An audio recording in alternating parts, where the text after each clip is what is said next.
अऊज़ु बिल्लाहि मिनश्शैतानिर्रजीम बिस्मिल्लाहिर्रहमानिर्रहीम।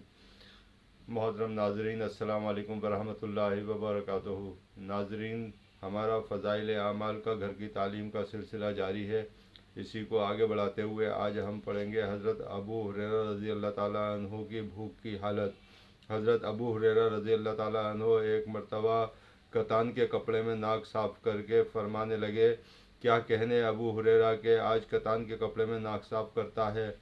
हालांकि मुझे वो ज़माना भी याद है जब हुज़ूर सल्लल्लाहु अलैहि वसल्लम के मिंबर और हुजरे के दरमियान बेहोश पड़ा हुआ होता था और लोग मजनू समझकर पाँव से गर्दन दबाते थे। हालांकि जुनून नहीं था बल्कि भूख थी। फ़ायदा यानी भूख की वजह से कई रोज़ का फाका हो जाता था, बेहोशी हो जाती थी और लोग समझते थे कि जुनून हो गया है। कहते हैं उस ज़माने में मजनू का इलाज गर्दन को पाँव से दबाने से किया जाता था। हज़रत अबू हुरैरा रज़ी अल्लाह ताला अन्हु बड़े साबिर और काने थोड़े पर बस करने वाले लोगों में थे।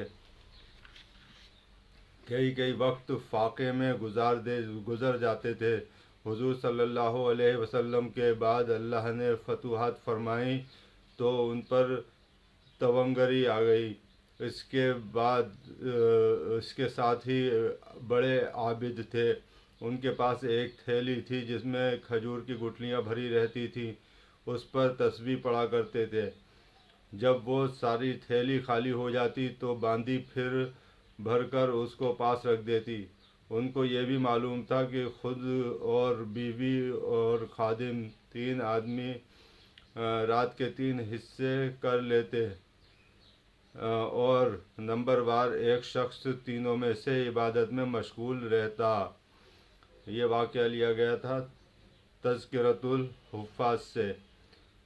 आगे इस किताब के मुसन्निफ़ कहते हैं, मैंने अपने वालिद साहब रहमतुल्लाह अलैह से सुना कि मेरे दादा साहब रहमतुल्लाह अलैह का भी तकरीबन यही मामूल था कि रात को 1 बजे तक वालिद साहब रहमतुल्लाह अलैह मुताला में मशगूल रहते।